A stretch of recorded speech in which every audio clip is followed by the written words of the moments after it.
جناب سراجulhaq صاحب یہ بتائیں کہ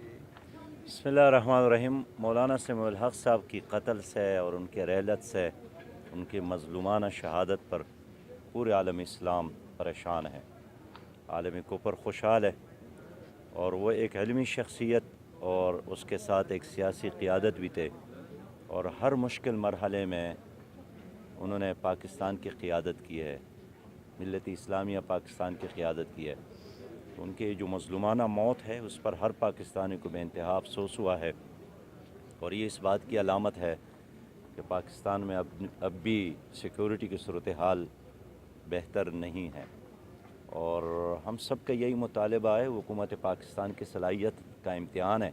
کہ ان کے قاتلوں کو جلد از جلد گرفتار کیا جائے، اس لیے کہ واقعہ کسی پہاڑی پہ نہیں ہوا ہے، بالکل پنڈی کے قریب ترین جگہ پہ ہوا ہے، اور مجھے یقین ہے کہ حکومت اس میں کامیاب ہوگی۔ باقی پوری قوم مولانا سمیع الحق صاحب کی خدمات کو خراج تحسین پیش کرتی ہے، ان کے علمی خدمات ہیں، ان کی سیاسی خدمات ہیں، ان کے آئینی خدمات ہیں،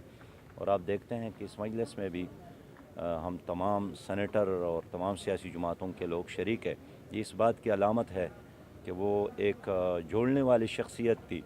اور زندگی میں بھی انہوں نے قوم کو ایک کرنے کی کوشش کی ہے،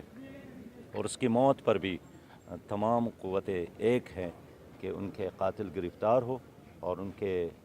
جو کارنامے ہیں ان کو ہم قدر کی نگاہ سے دیکھتے ہیں، اور ان کا جو نیک اور اچھا مشن ہے اس کی تکمیل کے لیے کام کریں گے۔